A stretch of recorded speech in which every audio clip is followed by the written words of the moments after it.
Bali, pagka first lap ng derby or mga pan race, hindi naman tayo nagmo-motivate ng ibon. Talagang kusang ano lang nila, kusang lipad lang nila kung mabilis sila o gano'n.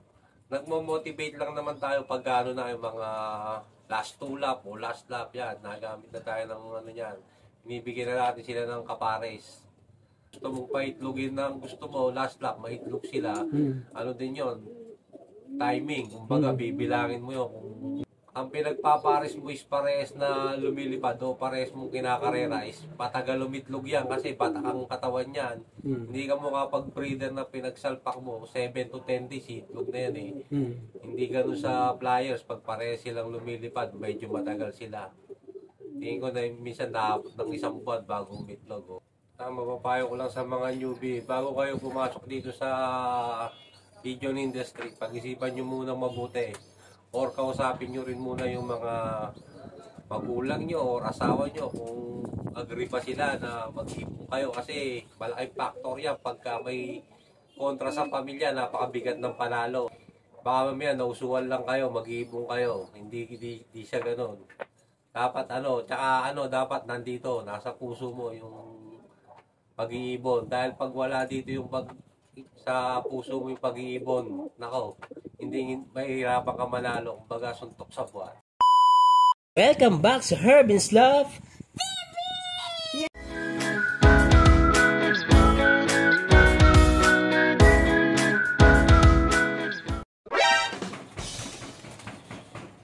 Hindi makakita ang taas kagad ng likod.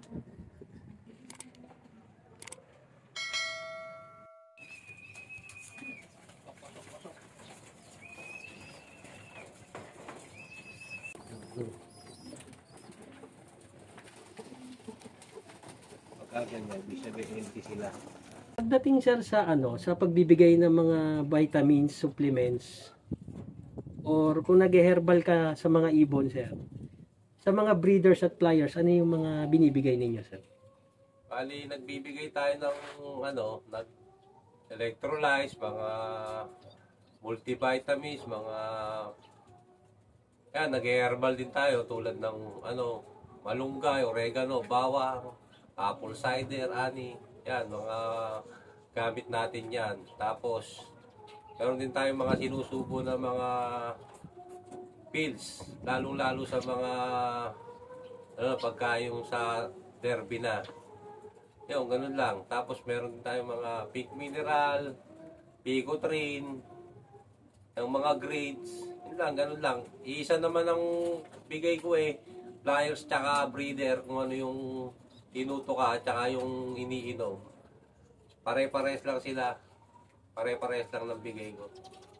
Doon sa sir, pagka derby race na, yung pagdating doon sa mga pinapanlaro mong mga ibon, may mga motivation ka bang ginagawa, kapares, yung diskarte sir para mapauwi mo sila?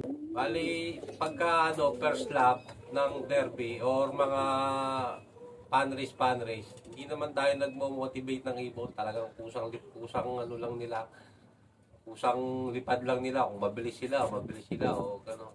Nagmo-motivate lang naman tayo pag na yung mga last 2 lap o last lap yan. Nagamit na tayo ng yan. Binibigyan na natin sila ng kapares. Ayan, lalagyan natin ng paso dyan sa loob para territorial silang dalawa. Noon lang ginagawa natin, pero hindi naman tayo yung widowhood. Wala naman tayo doon. Bali, sir, ang maganda doon, dapat timing lang din, no? Ibig sabihin, pag parating na yung last 2 laps, kasi may mga bilang yan, sir, bago mo pagparisin, di ba? Kung kailan sila iitlog. Kung gusto mong paitlogin ng gusto mo, last lap, maitlog sila. Ano din yon, timing. Kumbaga, bibilangin mo yun kung medyo mahirap din tumiming dyan kasi pag ang pinagpapares mo is pares na lumilipad o pares mong kinakarera is patagal lumitlog yan kasi patak ang katawan yan. Hindi ka mo kapag breeder na pinagsalpak mo 7 to 10 days, itlog na yan eh. Hindi ganun sa flyers, pag pares silang lumilipad, medyo matagal sila. Tingin ko na minsan naabot ng 1 buwan bago umitlog o lagpas pa minsan. Nag-out ka din ba sir ng mga linyada na hawak mo dito sa loob? Pwede naman, mag-message lang kayo. Pagka may pasobrang naman tayo tulad nito, tapos na tayo ng breeding ng Norte. So kung may Corsonado, may Cristo, PM lang, pwede naman. Napag-uusapan naman yan. Itong itim, ano yan, pure Peter Van de Merwe. Na-acquired natin kay Paring Bon, veterana. Yung kaper niya, sir. Kapares naman niya, ano yan, Secret Line. Ito yung Blue Bar, ano to, yung Pure Alphonse, galing kay Paring Mark Villa. So, ang kapares niya yung, ano, yung na-acquired natin kay, ano, kay Sir Roy Villa. Yung inbreed ng, ano, ni Super Roya. Pak yan, sir, no? Okay. Yung checkered yung galing kay Sir Roy Villa. Yan, shoutout kay Sir Roy Villa. Shout out, sir. Yan. Ito, may inakay sila ngayon, mga kabyo. Dalawa. Main nyo na lang, pagka ano, PM nyo na lang. PM nyo Sir Thanks. Sige lang, panlaro niya yata ito ngayon, no, sir, no? Pagka may pa-excess na young bird, PM nyo na lang si, ano, Sir Thanks. Dito tayo sa baba. Yung resale, ayan, na-acquired natin kay Sir, ano, kay Mike Contreras ng Candelaria, Quezon. Ayun yung line nung champion niya ng MacArthur. Tapos yung checkered, ano naman yun, galing kay Sir Gary Montenegro na panalunan natin sa, ano, raffle. Line nung Batanes niya, Batanes Clacker. Kapatid yata mismo to. Yung pagkakabanggit niya sa akin. Ayan, may nakay din of color yung isa, sir. Resale yun, yung line pala nung resale, yung line ng MacArthur ni Sir MC. Yung si Peregrine, yung nag-first overall ng MacArthur. Yan, bali tsahin niya na to. Bali, ito naman yung nakalimle. May yung nag-superset ko ngayong Norte, yung kakatapos lang na Norte. Sa CSW RBC, complete locking. Tapos yung kaper naman niya is, ano, pinahiram sa atin ni Paring Bon. Kay, ano niya, line ni Marvic. Emirates, sir. Tapos to, yung pinabreed sa atin ni Paring Mark, yung imbrek, tsaka ito namang blue bar, ano, imbrek stitch. Ayan, may itlog na rin. Bali, ito yung, ano, yung tatay nung nagano natin, nag-lap champion ng Masbate, Super Smash. Ito. Tapos to naman, ano, na-acquired natin kay Paring Mark din. Yung imbrek, pure imbrek. Gano'n na rin to sa akin, nag-produce na ng, ano, pagudpud placker, daybird. Yung hen na to. Yung nakaraang Norte lang. Nakaraang Norte lang. Ito lang, yung kakatapos na Norte. Bali yan din yung magulang, sir. Ito yung magulang. Itong imbrek. Yung kaparis nitong Masbate, ano mo, sir? Sa kay Jeric. Black Winner. Yung nasa kapares, hiraman sa hindi, tropa. sa kanya yun, nag-co-breeding lang kami. Nung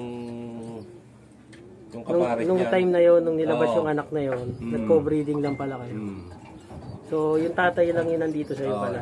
yung tatay lang nasa yung nanay kay Jerry. Pero nung time na yon, sir, ikaw nag-breed dun sa nag-breed. dalawa na yon. Oo, ako nag-breed. Ayun. Bali, itong ibon na to, ito yung nabili natin kay, ano, kay St. Ermer Kayanan. Bali, anak to nung first overall sa MMFC Norte. Si Pergabol, anak to mismo. Nakakuwad natin kay St. Ermer Kayanan. Nag-produce na rin sa akin to ng complete package ngayong Norte. Ito nga yung anak niya. Tapos, siya rin yung kapares nitong imbrek na nagpagudpud placker. Bali, magkaibang hen. Pares nag-produce to. Tingnan natin yung ano, sir, yung mata, saka yung pakpak. Ay, mata. Yung mata niya. Focus natin.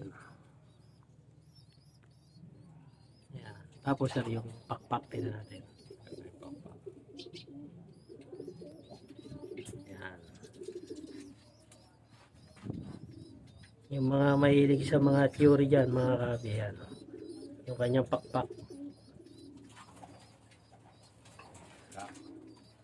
Gandang kakot to. Ano, sir, yung maipapayo mo, lalong-lalo na po sa mga newbie or gustong pasukin yung ating pigeon industry? Tama ba mapapayo ko lang sa mga newbie, bago kayo pumasok dito sa pigeon industry, pag-isipan nyo muna mabuti. Or kausapin nyo rin muna yung mga magulang nyo or asawa nyo kung agree pa sila na mag-ipon kayo. Kasi malaking factor yan pagka may kontra sa pamilya, napakabigat ng panalo. At saka isa pa, yung expenses nito or yung gastos, hindi biro. Talagang magastos to. Yun, mapapayo ko sa mga newbie. Kumbaga, pag-isipan nyo munang mabuti. Baka mamaya, nausuan lang kayo, mag-iipon kayo. Hindi siya ganun. Dapat dapat nandito, nasa puso mo yung pag-iibon. Dahil pag wala dito yung sa puso mo yung pag-iibon, nako, hindi mahirapan ka manalo. Kumbaga, suntok sa buwan. Kasi kailangan din ng karuga ng mga yan eh. Kailangan, inaalagaan mo sila, kaya kailangan nandito. Kung hindi mo sila maalagaan, tulad yun, kunwari, pinapaliwala mo lang sila kasi, kakain naman, hindi ganon. Kaya dapat, pag-isipan nyo mabuti, yun lang mapapayo ko sa inyo. Sir, baka may mga shoutout ka po. Shoutout nga pala sa sa asawa ko, tsaka sa anak ko. Tapos sa Team Birmingham, si Jeric, si Ram, si Julian. Yan, shoutout sa inyo. Tapos sa tropang KHPC, mga admin, si Boss Clasio, si Boss Adrian, si Boss Mark, si Boss JP, at saka si Boss Jonathan, at saka yung mga player ng KHPC, shoutout sa inyong lahat. Tapos dito naman sa team, San Isidro, shoutout nga pala sa'yo kay Boss Odi at saka sa partner niya kay Eris. Tsaka Team Centennial, si Boss Benjo at saka si Pari Wilson. So, shoutout sa inyo. Happy birthday nga pala, belated happy birthday kay Eris 1. Tapos dito sa pulo sila Eduardo, tsaka yung partner niya si Jeff. Tapos sa Team Bali Bana, sila Nelvin Bala, sila kay Edgar, si Romel Urbano, tsaka sila paring Kading. Yan, shoutout sa inyo. Tapos sa Team Yugan, shoutout sa inyo sila Daryl, sila Sebin, sila Jason, mga tropa natin yan, si LJ So, si Yen, tsaka si Paring Bon, tsaka sa partner niya, kay Paring Michael Abal, shoutout sa'yo, ingat ka dyan. Tsaka kay nga pala, yung sa loading ng Nyuga, kay Boss Wong, shoutout din sa'yo, boss. Tsaka sa presidente ng SSRT, kay Boss Raymond Rizare. Tapos shoutout din kay kay Paring Kading, shoutout ay kay Paring Randy Micosa, shoutout din sa'yo, pre, pasensya ka na. Kami nakapunta ng birthday mo. Bawi na lang next time. Saka kay Doc Teds, shoutout din. Doc, ingat ka dyan sa US. Sino pa ba mga natin? So, yung mga hindi ko nabanggit, shoutout sa inyo lahat. Pasensya na, hindi ko kayo may isa-isa. May makakalimutan talaga, pero shoutout sa inyo lahat. Yun lang, salamat. So ayun mga kabi, hanggang dito na lang yung content natin kay Sir Tengski. Maraming salamat Sir Tengski sa pagpapaunlak mo dito sa akin sa Muntimong. Sana sa mga parating na races ay yun nga, magtamasa ka palagi and makapesto. Yun nga, maraming gusto na maging first overall nga. Yun yung isa sa mga pinakamahirap. Ayan. Kaya Sir Tengski, good luck sa mga parating ng mga races. Yan. Thank you. So yun mga kabi, hanggang dito na lang. Keep safe. Keep safe everyone. Keep safe and God bless. God bless. Bye-bye.